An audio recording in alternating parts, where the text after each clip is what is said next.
acabou de falar, que muitas pessoas não sabem, né, a respeito disso, por exemplo, na área da engenharia diagnóstica. Muitas pessoas associam a questão da patologia como pós, né? Ah, tem um problema aqui, eu preciso dar uma solução. Mas dentro da patologia nós temos a profilaxia, que é o profissional que vai ter o conhecimento técnico para atuar na prevenção. Ou seja, a importância que ela falou do engenheiro civil acompanhando uma obra. Se ele tiver todo esse conhecimento técnico do que gera aquela causa, do que a gente pode fazer para evitar, nós vamos ter uma construção com uma vida útil muito mais prolongada. É verdade, verdade. Gente, aí a gente vai pular aqui para um outro quadro. Dessa vez o negócio tá bem estruturado, tá caminhando aí. Estamos conseguindo, não estamos? Tá tudo conforme? seguindo. Você vê, diretor, tá tudo certo aí? Primeiro você começa, depois você melhora. Entendeu? Então, a gente vai agora... vocês já falaram aí sobre a questão de o que vocês já passaram. A gente acabou até estendendo aqui um pouquinho, falando dos vídeos. Mas a gente vai quebrar o gelo agora, né, Cleito? Vamos lá. Vai lá, Cleito. Quebra o gelo aí com ela. É comigo? É contigo. A parte sempre deixa essa parte pra mim, né? Mas tudo bem, vamos lá. Vou olhar pra aquela câmera lá. Quebra o gelo, não. Vamos fazer o jogo rápido. Jogo rápido. Então, mudou? Mudou. Calma, deixa eu ir pra minha colinha Mas de como novo. que funciona? Ele vai explicar. Calma aí. Então tá bom. Olhar pra aquela câmera lá. Não, é pra elas, né? Isso. Então, é o seguinte. Como o Gabriel falou, jogo rápido. Não tem muita explicação, não. É bem rápido mesmo. É rápido, Você vai fazer uma pergunta e ter que responder. Exatamente. Rápido. Por isso se chama Sem jogo... pensar muito. Lembra aquela brincadeira? Pensa rápido. Tá. Aí falava alguma coisa e você tinha que responder. Por isso que é jogo rápido, É. então não tem explicação. Eu vou fazer uma pergunta e vocês vão responder. Tá bom. Então vamos lá. Ser mulher na engenharia é? Especial. Ser mulher na engenharia é? Essencial. Agora deixa eu traduzir para o público que não deve ter escutado. Eu quis dizer, ser mulher na engenharia é? Agora vamos de novo. Ser mulher na engenharia é? Especial. Ser mulher na engenharia é? Essencial. É bom as mulheres que estão assistindo a gente ver que ser mulher na engenharia é especial e essencial, entendeu? E é muito importante que se façam representar e que façam o que vocês fazem. Verdade. Aparecer, botar a cara mesmo, Sim. para mostrar que existem mulheres que chegam, então as outras também podem chegar. E não desistirem, né? Representatividade Isso é não é muito uma coisa Sim. boba, entendeu? É uma coisa que realmente tem que acontecer. E não é porque vocês são mulheres que vocês não têm a competência de um homem. Muitas das vezes vocês têm até mais, entendeu? Então, é aquela questão.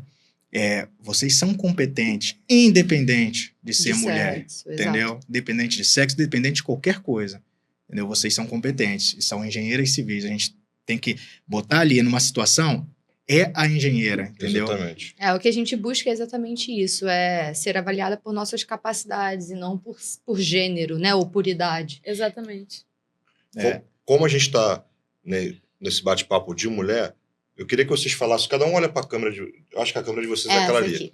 Então, eu queria que vocês falassem para aquelas, eu vou olhar para essa daqui, para aquelas mulheres, independente de idade, que estão cursando engenharia agora e nesse momento, por N motivos, estão querendo desistir, parar, até mesmo porque de tudo que a gente conversou aqui, com essas preocupações de familiares, do preconceito, de toda a situação que ela vive dia a dia, mas está lá, iniciou ou no primeiro período ou está no último período, querendo parar. Deixa uma mensagem para elas.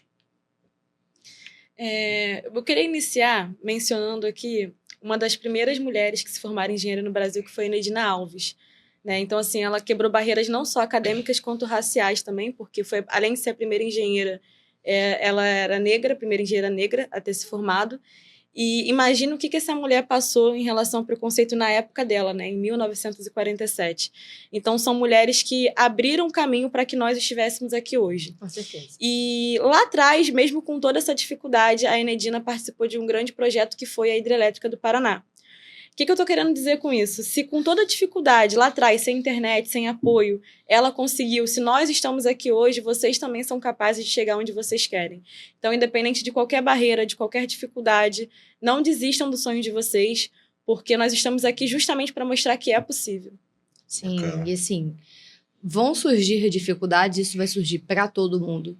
Não é exclusivamente com você, mas por mais que apareçam pessoas falando o contrário, também vai ter muita gente que vai aparecer para confiar no seu potencial, para acreditar, para te dar a mão e te ajudar a caminhar, né, até os seus sonhos, mas a primeira pessoa que precisa acreditar em você é você mesma. Então, assim, se a gente acredita em nós mesmos, se a gente sabe do nosso potencial, a gente tem até mais força e energia para correr atrás do que a gente quer.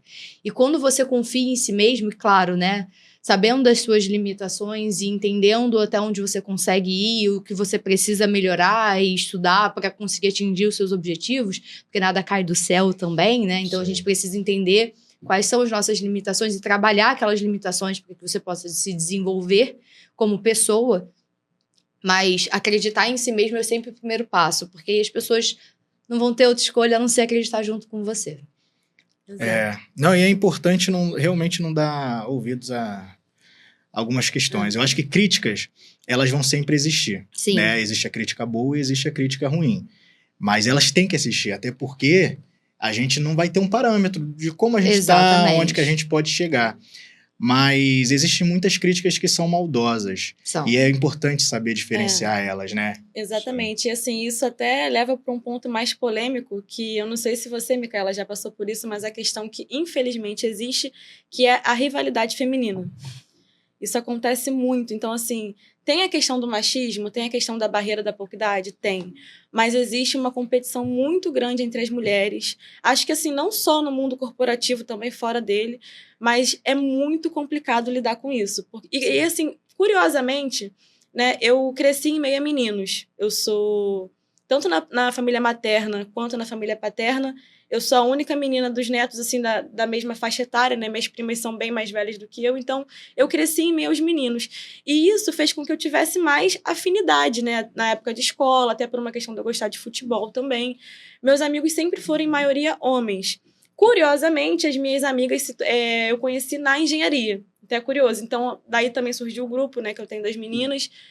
Inclusive, quem quiser participar, né? Que estiver me seguindo lá, tem um grupo só de engenheiras e arquitetos, só mulheres, que a gente se ajuda muito nessa questão, mas acontece muito, eu já ouvi muita coisa partindo de mulher, né? Então, assim, a questão da competitividade, por você estar num cargo de liderança, por você ter uma beleza, né? E isso, às vezes, incomoda, julgam a sua posição, o seu status dentro de um local por uma questão imoral, associam muito a isso, a imagem da mulher.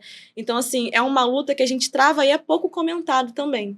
Isso é uma verdade. E sim, já sofri bastante com isso.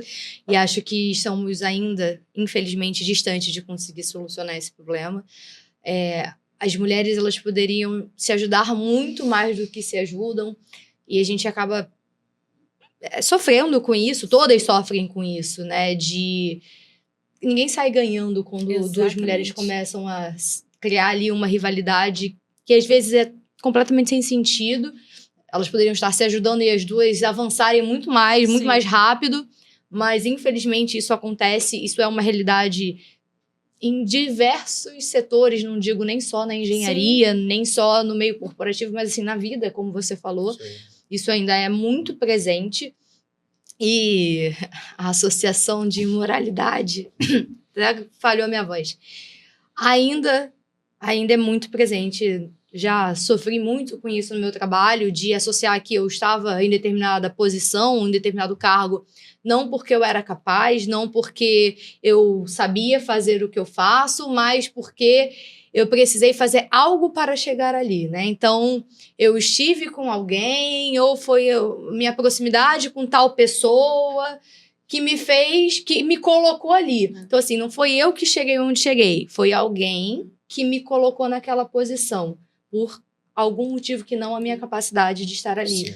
E isso é uma desvalorização do nosso potencial, né, como mulheres. E, infelizmente, boa parte, né, desses comentários vem de mulheres.